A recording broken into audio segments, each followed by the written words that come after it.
Hi, I'm Dan, Poor Man's Gun Club, and this is the Chiappa Double Badger 22 Magnum over 410.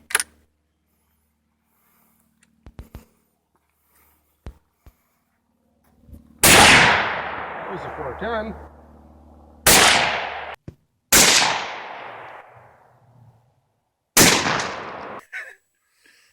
G'day and welcome to Poor Man's Gun Club.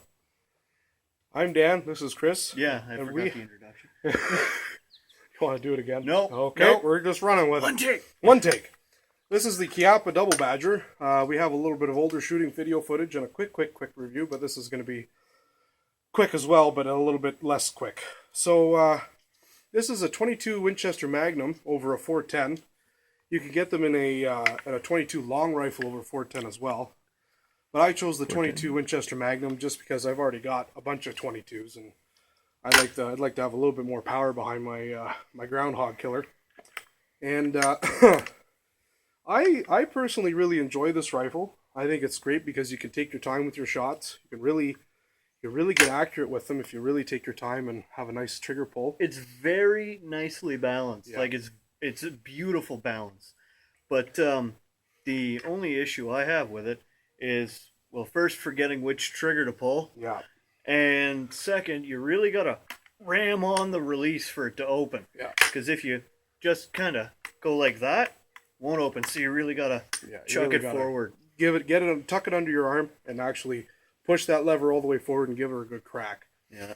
Now, these ghost ring sights there, did you put them on? Nope, those are stock. They've got a little bit of a fiber optic glow sights to them, and they're actually really decent in low light and even in highlight situations. You can really pick up your front bead, and you can really pick out a target, and we've had some pretty good accuracy with them. Oh yeah. The only thing I find though is that when you put the front sight in the middle of the green, you'll hit on with the 22 Magnum all the time, but because the 410's the bottom barrel, you have to put the red sight above the circle of the peep. So That's if you're using accurate ammo. Yeah, if you're using decently accurate ammo. But even with the bird shot, just use Just it like aim you would. up a little bit. Yeah, it's aim up a little common bit. sense, really. Yeah. That's about it. The front trigger will shoot the 410, so you have to remember that. I find that's kind of backwards. And the rear trigger will shoot the 22 Magnum. Yeah, we both think that the front trigger should shoot the top barrel. Yeah. And the bottom or the back trigger should shoot the bottom barrel. Yeah, just sequence a combination, right? Number one trigger should shoot number one barrel. Number two trigger should shoot number two barrel. Yeah. But forgot the first trigger was the 410. The second trigger is the 22. Bit of a rude awakening. See if I can.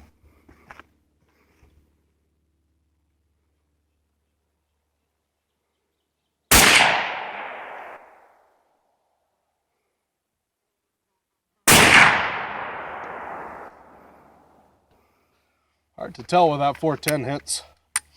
It's once you get used to that though, you'll like the trigger pull on it. I find the trigger pull's not too bad. No, it's really nice. No, not a whole heck of a lot of creep, and not a whole heck of a lot of a break point to it. It's got the tang safety on the back there. Yeah, push it down for safe and up for fire. And it'll take 3-inch and 2 3/4-inch loads for your 410. It's not overly accurate with slugs because it is a cylinder bore choke. There's no slugs, or sorry, no modified choke or anything like that. So your shot's going to be pretty spread open at a longer distance. Yeah.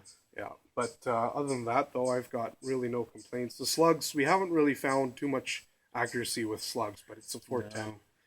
The slugs are going to be everywhere anyways. Yeah. So, Don't shoot me.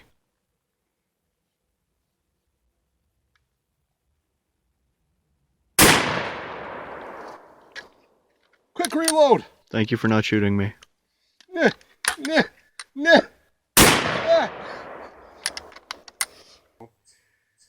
But yeah, it's good for around the camp if you're looking for a go-to gun around the camp or even around the home.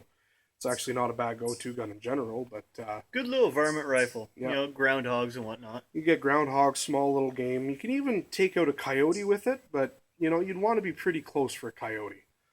and what we were shooting was the CCI VMAX, I believe, with the little TNT rounds on them, and they're flying pretty fast, about over I think 2,200 feet per second or so for a little a light grainage bullet, and it flies quick. Yeah. So we hope you enjoyed this review of the Chiappa Double Badger, or Chiappa. I always say that wrong. I have no idea. I think it's Chiappa. One con for this rifle, however, is that aside from the breaking, the break open, the 22 Magnum shot shells have a real bastard of a time trying to get out of that bore. Once you touch that round off, it's not bad if it's not fired, but when it fires, it has a hard time coming out. So what I tend to do is I'll take a spent 410 shell and just pry it out. Basically pry it out with your hand and keep it pinched between your thumb and the shell and try and pry it out there. Give a little bit of extra leverage. But thank you for watching. Please like, share, and subscribe. It'll really help us out. And if you'd like to get in touch with us, you can talk to us in the comments, or you can send us an email in the description below. And we really hope you enjoyed this. So, have a good day. Thanks for watching. Take care now.